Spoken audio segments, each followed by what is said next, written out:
Today we're going to do a review off a carport that I got off of Temu.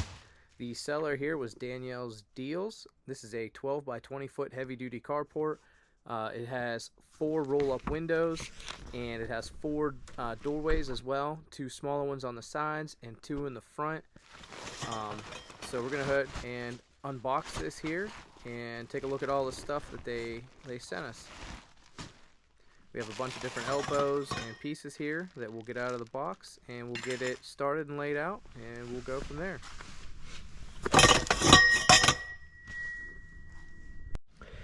What's nice is they have all the different ones in baggies, and they all have them grouped. So this is like a bunch of 3s, a bunch more 3s, 3 A's, 2s, 2 A's, 4s, and like on the diagram, which is very nice, they show you which each part is, and then it does show you on the inside here step by step as well, but I almost don't think that that's super necessary, but it is nice that they have it. So I started off by laying out my corner pieces and my pieces that will go in the middle, just roughly where they will need to be. Next, I started putting all my 2s and my 2 A's together so that I can start putting them between the pieces. Next, I just start off by connecting the rails that I had lined up. I put the middle sections in for one half of it, and then I'm going to put the next half in. Alright, well, before we actually install the top, I'm going to install the braces here, because there are a few of these braces that will connect to the top portion. They'll be somewhere right around the middle of the top, and it'll help brace it so that it doesn't flex and fold in on itself. The other braces will connect at the ends and the corners, and those will connect down onto the legs. Alright, went around and slid these on each one of the posts that go from the top down to the sides, and then I also placed one down here by each corner, because that's where the other side post will be connecting to the post that goes down. Alright, so to get these started, I just put them in, put the clip on, put the little support bar, I put it in between the 2 pieces of metal, and I also put my wing nut and bolt to the inside so as not to tear the tarp if the bolt is sticking on the outside. So I didn't tighten it all the way down, that way I can slide it up enough so that whenever this one comes across, I can even the mount and adjust from there. Alright, got all 4 middle braces on all the way out across.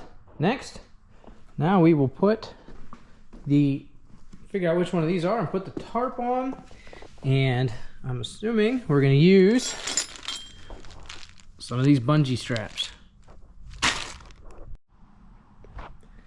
Alright, so the first package I grabbed actually ended up being the top to this.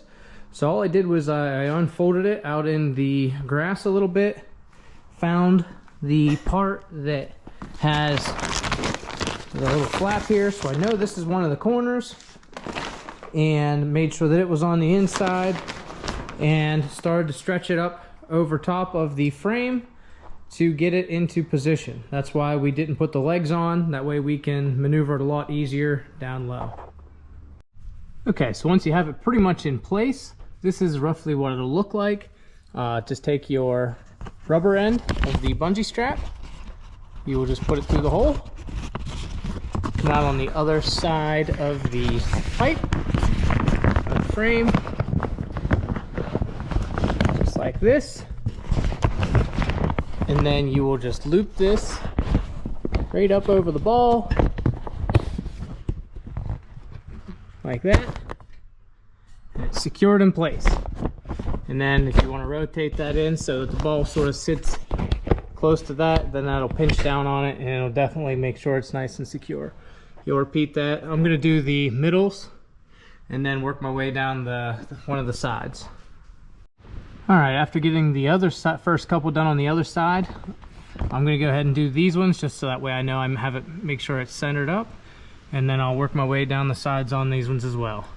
Now those ones are in place and look pretty well centered, making sure the seam runs down the middle. We'll go ahead and get started on the rest of these. All right, now that I got the ends on, I did not do the long portion side yet. I do have one on over there, but I did not do any other ones. And what I'm going to do now is I'm going to start by putting in that leg right there. Then I'm going to skip that one and put that one in down there. Go back to the far end, put that one in, come back to this one, put it in. That way it helps divide out the weight a little more evenly so it doesn't twist and bend the frame. I'm going to come back over here, start with that one, skip that one, put that one in, put that one in, come back to this one. Now when we put the legs on, we need to make sure that this part here is at the top, and the part that has the big open hole at the bottom and the 3 little holes, if you're using this one, go down to the bottom, because that's where our foot braces are going to go on the legs. All right, after going around, getting all the legs up in the order that I said that I was going to put them in. Okay, so what I have come to realize is that these here will line up with these pieces here. This is your side and this is your top, and you're going to reuse these bungees. They don't explain that in the instructions. So whenever you bring this over, you are going to attach this into here. And if you don't have a ladder, which the picture sort of does show it, but it doesn't really indicate why, the back pieces are going to go all the way up to the top. So if you at least start the top ones to come all the way down here to the side, that will save you from needing a ladder when you go to lift this up, like how we did the braces and everything earlier. So I will make sure I put a card about that at the beginning, but I just want to explain it here on why we are doing what we're doing here. So you were going to be reusing the bungees that go across the top, and those are going to interlace with the other holes here. So at first I wasn't sure of that, but I'm definitely sure that that's how it was meant to be. So don't do my mistake and get it right the first time. Okay, so this is what they wanted you to do before you put the legs on the bottom to raise it all the way up. They wanted you to already have this started, and that way you didn't have to use a tall ladder to put this on. So like I was saying earlier, learn from my mistake on this one to put these in before you put the legs up, and then that way whenever you go to put the legs in, this will just lift straight up because you already have all the high spots already attached. All right, so it definitely is a little dark in this thing once you get it put up. I just have my lights in there. It does do pretty well. It has zippers in the front and the back on this one, so that will allow you to roll it up. All you gotta do is roll this up, and then they have straps here that will allow you to tie it up so that it stays up and out of your way, and that will go up to about the 6 foot mark, because I think that's where the T's are, is the 6 foot mark. So you have 6 foot of clearance to drive your car into, or if you're using this for a wedding or something, who knows, but you'll have 6 foot of clearance, at least 6 foot anyway, to get whatever in. And I want to say it's probably if it's 12 foot post to post, I want to say you probably got 10 feet, maybe a little bit more than 10 feet in between the zippers. But if you really needed all 12 feet to get in, you could just undo these ones on the corners here and lift the whole thing up and out of the way to at least get you to your 6 foot mark. You just took these, I think there's 4 of them over here on the sides. Now what I do also like is if you keep those down, you can go on the outside here, and there is a zipper outside, so you have a windows. So, and on the sides here, you have zippers as well. so you can get in and out through the side. And then there are, okay, so it's not zippers, it's Velcro. So you can open these up.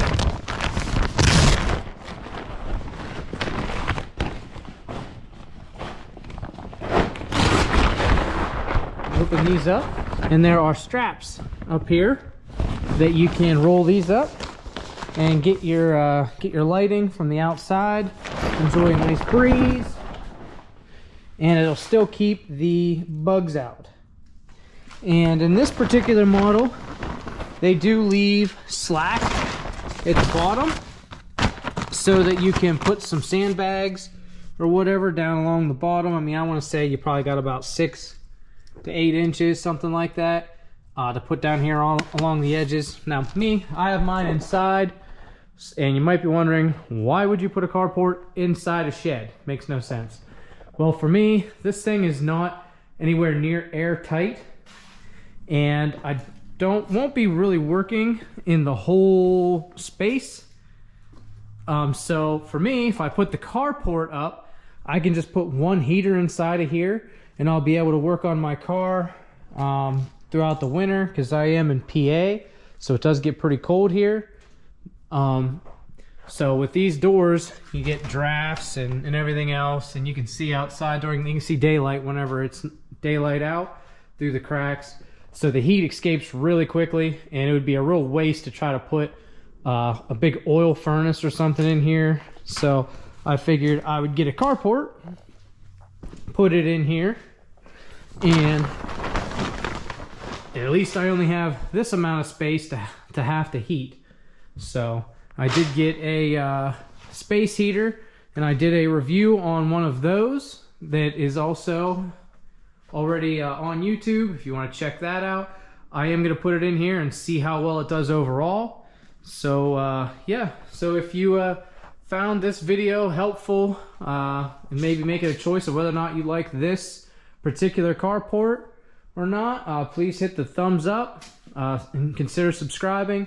I will be doing giveaways for things that I have reviewed from Temu, Amazon, or wherever. So there are space heaters, car parts, tools, and another carport that I had gotten and did a review on. It's just a little bit smaller. I just decided I wanted a bigger one, so I'm going to be giving that one away. All kinds of different things. So if you're interested in that, it's free for you. All you got to do is leave a comment on one of my videos, and be subscribed. Once I hit about 500 subscribers, I'm going to start doing a bunch of giveaways. So yeah, there's things like Bluetooth speakers and such. But yeah, there's just a little aside. So they does strap onto the poles, and so you have a door opening on the left, the big opening in the middle, another door opening over there, and a big port entry on the back as well. Overall, I think this is a pretty nice carport, and the material is fairly thick. I can't remember how many mils it is. I'm pretty sure it's in the description that I'll be linking to in the description. Thanks. Have a good one.